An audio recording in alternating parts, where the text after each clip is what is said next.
Hi, everyone. Welcome to the Infrastructure Network. My name is Chad Smeltzer. I am your host. Today, we have a podcast episode talking about deepfake technology, generative AI, on videos. So, Robert Reavis came to me through Veridat and wanted to talk about his thought on just how these videos could be manipulated if it goes into evidence locker, for example, and he has no more control over it. Does someone tamper with it? Like, how do we know that a video is being tampered with or not? So we're looking at blockchain technology, how it could be implemented in videos so we can show whether it was tampered with or not. These are important things as we move into AI and generative AI. The future is very interesting when it comes to this type of technology. So we're going to start talking about it. Hope you enjoyed the episode. Please like, subscribe, follow us, do all that great stuff because we want to keep bringing you this great content. Have a great day. Hi, everyone. Welcome to the Infrastructure Network. My name is Chad Smeltzer. I am your host. Today's guest is Rob Reavis, who is the transportation technology leader at Veridat. Thanks for joining me, Rob. Yeah, thanks for having me, Chad. I'm excited. I'm excited too, Rob, because you're unique, because you're a state trooper in North Yeah. Carolina, and you're also working with Veridat, and you have unique stories that we're going to get into that I want to talk about when it comes to technology. But first of all, give us a little history of your background, how you got into police work, and where you all started, and how you got into this technology space. Yeah, I mean, my friends and family, they call me a Renaissance man because I'm just, I like to try, um, when it comes to hobbies and stuff, I go hard into paint, like Okay. I dig deep into them, and it's like, I love that learning experience. I love, just kind of figuring things out and just keeps me going, probably some ADD stuff there I'm dealing with, but, still it keeps me going, keeps my mind going. But, yeah, so I just, that's kind of, that's why I'm like a jack of all trades, master of none, type thing. But, I, I've been in law enforcement for almost 16 years. Oh, wow. Next month will be 16 years. And, I've just kind of in the same in my law enforcement careers with my personal life. I've tried lots of different things. I've had the opportunities to do lots of things. Being with the Highway Patrol in North Carolina, it's afforded me to, having statewide jurisdiction is, afforded me the opportunity to do lots of different things. I mean, and just being with the Highway Patrol, being a, reactionary, like to emergency management stuff as far as natural disasters, and of course, like riots throughout the state, things like that. I've had a experience in dealing with all of that, hurricane patrols and riot patrols, guarding the Capitol building, guarding, infrastructure Wow. type stuff within North Carolina. I was also a DEA task force officer out of Greensboro, North Carolina. So kind of that allowed me to step away from just like traditional traffic, enforcement, and kind of, step into a different investigations type, with drugs and narcotics and things. And so, different types of criminal activity. So, yeah, it's like I was stationed at our training academy in Raleigh for almost 5 years I was a drill instructor and, um, um, wellness coordinator, just kind of lots of different things at the training academy. Yeah. Um, Defensive tactics instructor, firearms instructor, physical fitness instructor. So I'm just kind of, Jack of my all trades. yeah, and master of none. That is for sure. But But I didn't mean to cut you off there, but why did you want to do that? yeah. So, well, really, I went to Appalachian State for my undergrad, Yeah. which is in the mountains of North Carolina and Boone. And I had a baseball scholarship and played baseball at Appalachian. And at first, I was going to go into the military. So I've always been drawn to that service oriented Before others. Yeah. mindset. Hmm. Yeah, from family being in the military, and then I've had two family members, one still current with the Highway Patrol, so I've kind of just been inundated around that service, mindset. And Yeah. so But I was afforded an opportunity to play baseball in college, and so went and did that. And pretty much, I kind of, in the back of my mind, I thought, well, maybe I'll just do some teaching and coaching. So I actually got an education degree while I was Nice. at Appalachian, and so I thought, yeah, that'll give me an opportunity to be, teacher, coach kind of thing. And just as that timeline got, shorter and shorter, and graduation was coming up, I just decided that I'm going to go into law enforcement, see what it's about, and because of stories and things I've had with my, sharing information with my family members, I just thought, yeah, I'm gonna give this a try. And so went in. Luckily, from playing baseball, I was still in good shape, and so which definitely helped me out in our training academy. And so yeah, I started that just kind of from I wanted to serve. That's really what I wanted to Yeah. do. And so yeah, cut my teeth, as far as doing regular patrols and stuff for several years, and then just started looking for different opportunities. My learning mind kicked in, and so that's when I started doing the training stuff, and then got more into the investigative stuff, and then got promoted, and so doing the supervisory stuff. So Yeah. yeah, it's just kind of one thing after another. There had to be moments where things just weren't that easy. I would have assumed that when you were early in your career as a state trooper that you experienced a lot of things and a lot of you know challenges, let's call it that. What were some of those challenges you had to face and overcome to get like moving up in that training that you're talking about and moving up in your career? Yeah, I mean, there's no doubt, especially in any law enforcement officer, if not just not being a state trooper, but um, it is a every day can be a mental and emotional battle. Oh, It's a day in day out type thing. And earlier in my career, when I didn't have, now I have a son who's 3.5, but earlier in my career, it was just me and my wife, and we both had our careers going, um, and didn't have any children. It was kind of a I think I dealt with the day in day out grind of it. yeah. As we started growing our family, that those challenges became, I think, a little bit more more tough, especially it really hit home, when I went to, after having our son and going to my first child fatality, where a child had been killed in an accident. That's just things like that hit different, Oh, yeah. and so it was just, and the thing is just you can't prepare. I mean, because when you wake up and you start your shift, your day could start out and have a great, you get the opportunity to help people that really need your help, on the side of the road, being, having the opportunity to be a good community member. You have those days where it's just like it's everything is glorious, and those are the ones that'll keep you going. But then, just as soon as you have a good day, then the next day can be terrible, And so, um, the day in day out grind for law enforcement is, and first responders in total, Yeah.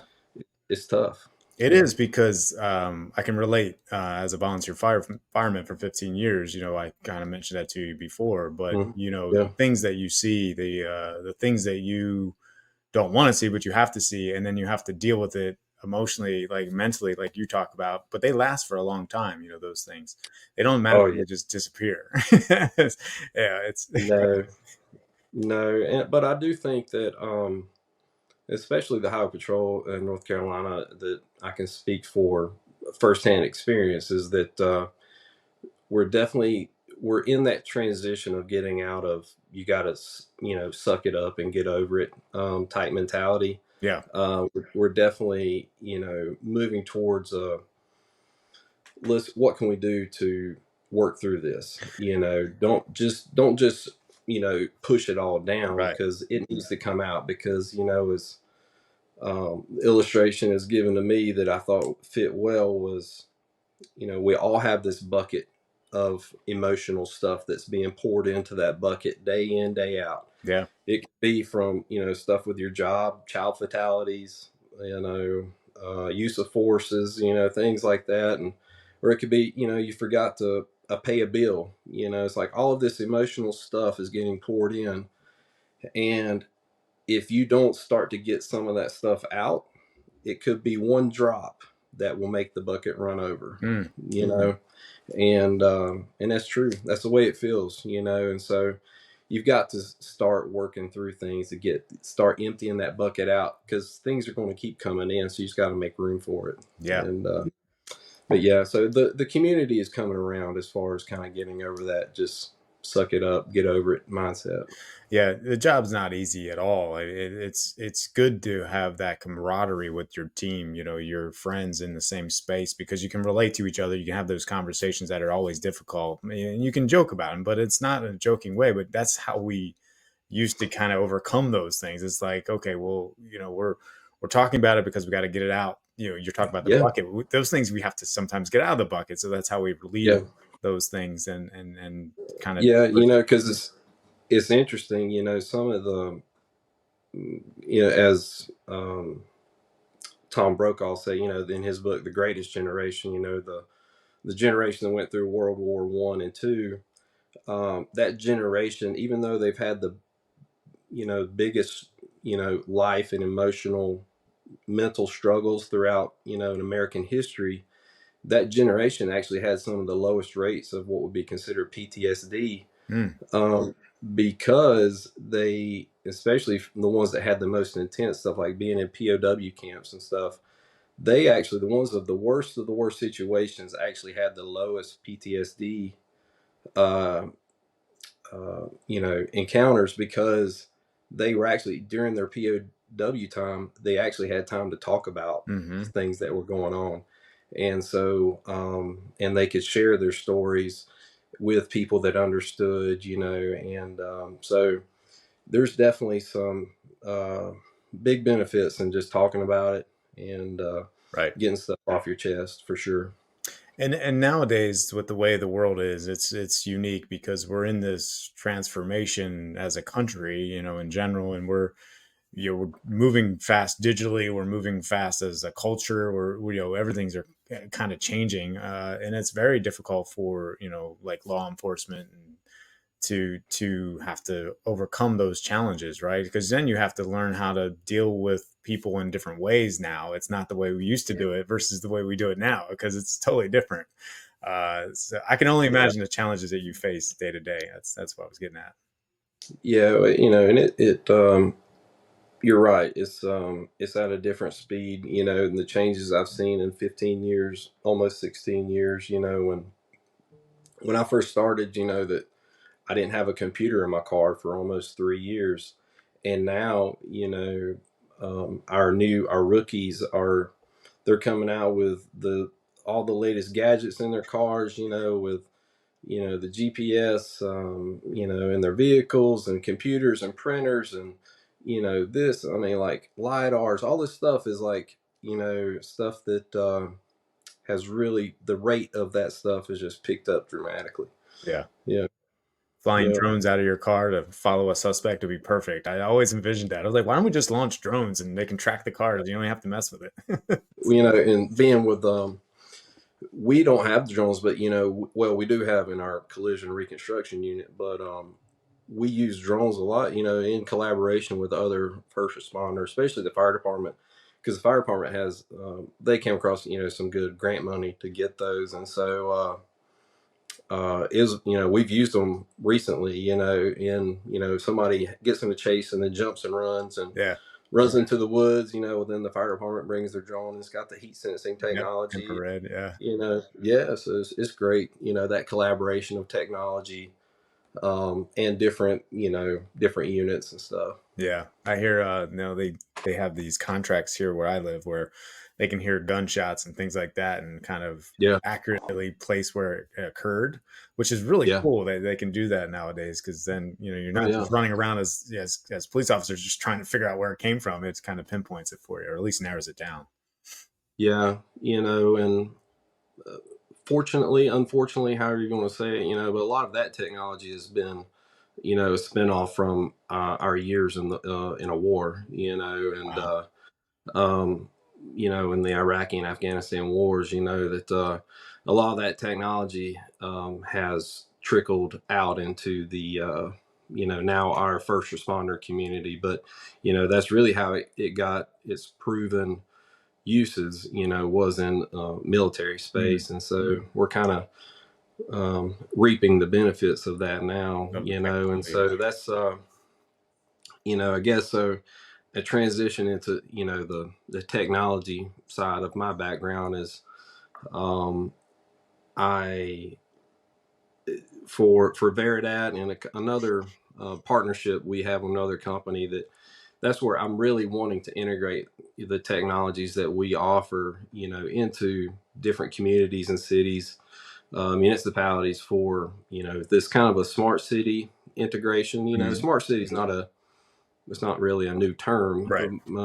at all, really. But what I'm trying to bring across is more of the safety impacts that smart city technology, and I guess smart city is actually kind of like a generic term, but being that it can smart city, smart county, smart region, it can all kind of work together. It's the same technology, just depends on how you want to implement it. And so I, I excited to be a part of that. I'm glad you kind of went with the smart city, conversation, because that is, you can't have a smart city if you have traditional processes internally. I always see that as Yeah. cities want to transform or talk about being smart cities. And I'm looking at the way they process payments, they process permitting, they process all these different things internally. I'm like, well, we still mailing that stuff in. Why you can't Mhm. say you're a smart city if you're still doing those type of paper processes and things? It just doesn't make sense. But you go ahead. Yeah. You're going to say something. Well, just that, I mean, you're touching on something that has been, I guess, I don't say frustrating, but it's just Yeah. been a little bit more of a lift than I thought it would be, in that cities in general are still 100% fine with the status quo. Mm. If what we're doing is, if it's not broken, I don't think we need to fix it. That's just kind of the the approach, the feedback that I get a lot of times. They're like, oh, that sounds really cool. Yeah, I don't we just don't need that right now. And Yeah. so it's been kind of, it's been frustrating. It's just made me want to think more outside the box. I don't necessarily see obstacles as a stopping block. I just got to figure out a way around them, and so Yeah. that's what we're trying to do, and I'm only sorry, I didn't mean to cut you off there. I'm only yeah. smiling because the objections to that are probably the emotional side of doing sales and business development, because most people don't understand that if you constantly go targeting to talk to, and you're bringing value right to a city of something you Yeah. have, and they're constantly just negative or just saying no and no, and they need it, it's just emotionally the toll that it takes, and not near as as a police officer or fireman, it's totally different, but Oh, it's brutal sometimes. It's like, it man, definitely is. really, I'm trying to help you and you don't even want it. Yeah, it definitely is. I mean, especially because it's something that you're investing your time, talents, and treasures into, this endeavor.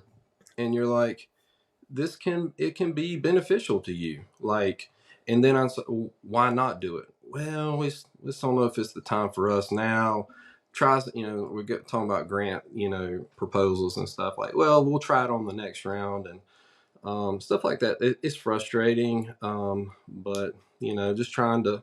But you're right. It does, I mean, because that takes an emotional toll too. Because Hmm. the build up, the time invested, especially in different meetings and talking to the right people, finding the right entry points, and you're like, oh yeah, I've got this is great. And the feedback is good. I thought that meeting went great. And then you get an email back saying, nah, it's just not, the time's not right. That's a big letdown. It really is. Consensus buying is a huge obstacle to overcome when it comes to business development, I've noticed. And if you don't get to the right decision makers, either at the top, bottom, or in between, whatever, it just becomes a mountain to climb over. And everyone's got to be on the same page when you want to implement something, Yeah, right? And that's the yeah, most difficult part. that's the key is just finding those. Right now, for me, finding those administrations that are kind of thinking just a few. Outside the box. It's not like I'm not thinking Star Trek stuff. I Right. mean, this is just what can be beneficial now, but it's going to be much more widespread in 5 years. So I'm trying to target those administrations that are thinking just about with a 5 year, 10-year plan, Yeah. trying to Early go ahead.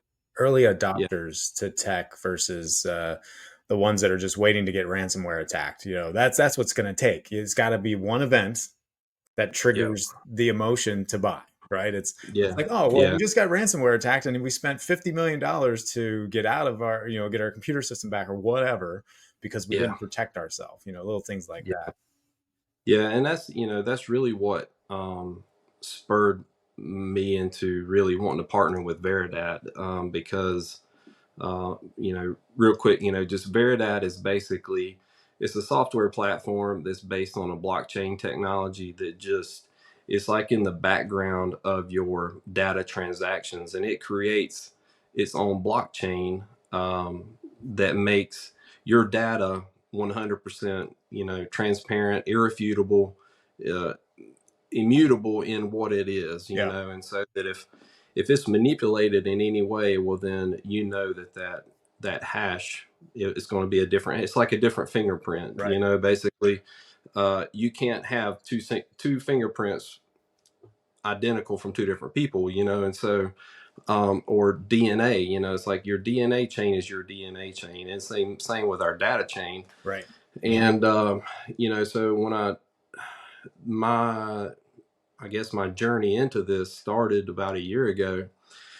I had a conversation with a family friend, and he's kind of come up through the pharmaceutical general counsel, attorney, legal stuff, compliance and regulatory stuff, and so we were talking, and I was just sharing with him, as I'm learning more about AI and generative AI and things like that. I'm like, I have concerns for this generative AI and how it could impact, the law enforcement community, but also our society in total, Yeah. because I thought, if the wrong person gets a hold of a video of a law enforcement officer, and it's so easy to, of course now with generative AI to, make Chad say something that he never said, but they can, because you're out there on the interwebs, your voice is out there, your face is out there.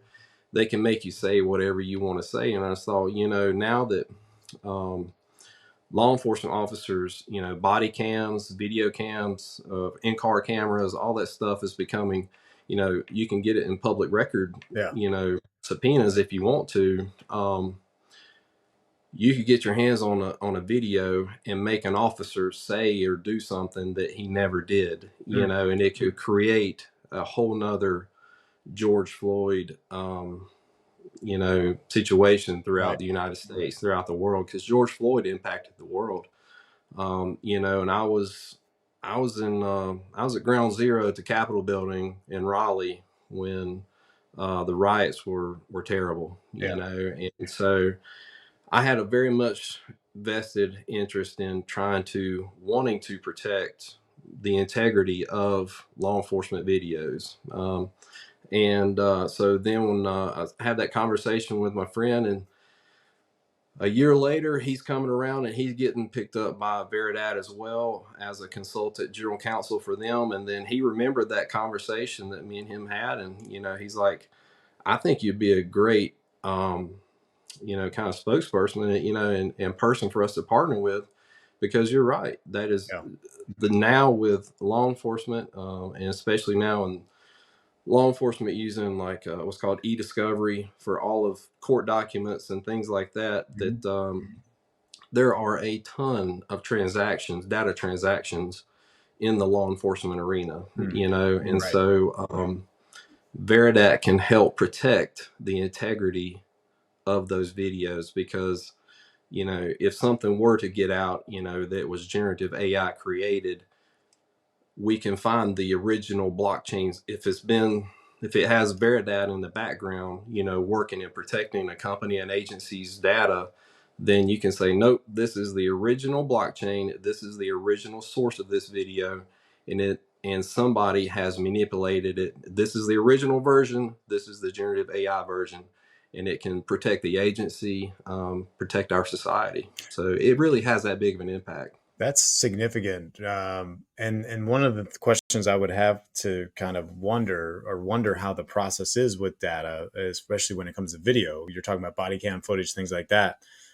What happens to that data once you like finish your day, and obviously you have to upload that somewhere? Like, how does that process Mhm. work? Like, if it's an evidence case too, like, does it go into evidence? Like, where does it get stored?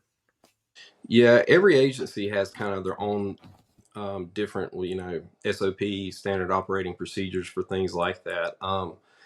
The There are some companies in the law enforcement arena that can stand up through your own, you know, cloud storage. You know, there's a one of the most well-known companies, you know, that does body cam footage. They're very well immersed within the law enforcement community. They can stand up your own, like an agency's own cloud storage, and then they can monitor it, or they can set up where you monitor it, or the agency monitors it.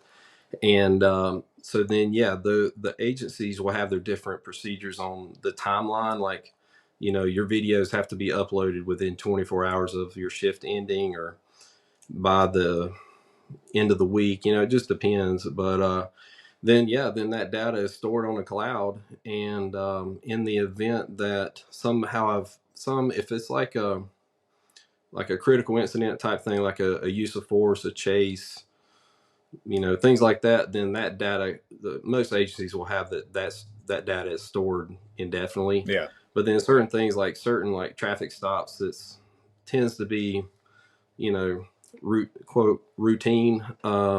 Those usually can have like a 90-day, 120-day, you know, timeline on the cloud storage, and then they're purged. So that timeline varies, but mainly it's just, you know, you would take your camera, your vehicle, whatever, and take it to the closest, you know, access point, and then it will be through Wi-Fi. You know, it's uploaded to a cloud. So, and that's where it's stored. So there's a lot of weak spots, it sounds like, or Oh, for sure. spots that Oh yeah. anything could happen at that. Just in these Oh clouds and yeah. storages and transfer of information. There's so many different paths. Yeah, and you know, there's a lot of it depends on a lot of human interaction, you Yeah. know, and that's where you know, we're infallible people, you know, and we make mistakes, but you know, that's where things in the background, like Veridat, where you're taking out some of the human elements of that, Yeah. and you know, it's for the agency's own protection, Right. you know, that they can say, nope, we did not, our IT team did not break any, you know, policies or laws or anything. It was just captured illegally. You know, the data was captured illegally.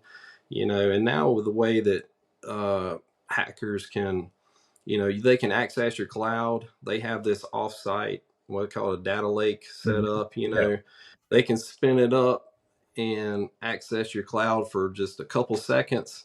They grab data. They don't really know at the time what they grabbed, and you don't know what they grabbed either, because really just your data is still there. It's just like they made a clone of it, and now it's being put off into their data lake that they can go through later. Yeah. And what they have cloned will look like the original version, but what the original version, the if it has the Veridat stamp, then it has that blockchain Attached. would have been manipulated. Yeah. Yeah, Wow.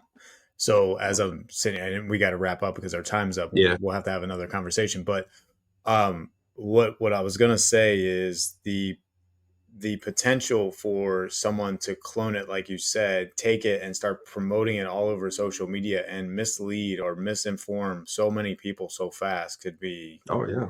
Oh, and that's what super I'm telling you. impactful. It could be happening now. I mean, who knows what's happening out there with all this stuff. So Yes, this is that very is. enlightening, man. Yeah, and that's where I guess I just wouldn't have as that much of a deep, um, heartfelt want to make this secure as possible because, man, because I've been there, Yeah. and being on the other ugly side of what the public, can do in times that's when at the time, it riots can be terrible, and obviously I support, people's right to protest, but it needs to be a lawful protest. And I saw the ugly side of unlawful Mm. protest. And so I definitely want to, it's kind of just my other way of trying to serve our community is trying to protect, the integrity of the agency through their data. Yeah. Yeah. This is a hot topic for the future, man. That's for sure. And we'll need to talk about this way more and learn more about it and educate people more of how it all Yeah. works, really. So, Yeah. Rob, That'd be great. I appreciate your time, man, and totally thank you for what you do. As a police officer and protecting and serve, the public. It's really important to have you out there doing these things because we need to protect the people. I mean, we really do. Otherwise, it's a Yeah. dangerous place, literally. It very well can be, and that's what, kind of just going back to what you said is we don't have a crisis on our hands until it happens, Right. and that's where I'm just trying to be more proactive instead of reactive when that crisis happens. Yeah. Yeah. Well, thanks, Rob. How can people get a hold of you? Yeah, so of course, the main way right now, through LinkedIn. I think it's probably got my full name, Robert Reavis, on there, but Reavis. Just send me a message, through LinkedIn, and I'd love to talk more about this. And if there's any way that I can provide any service, consultation, anything like that, then please reach out. I'd love to talk about it. Love it, man. Appreciate it. Thank you for being here, and you have a great rest of the week. Thanks, Chad. Thank you, buddy.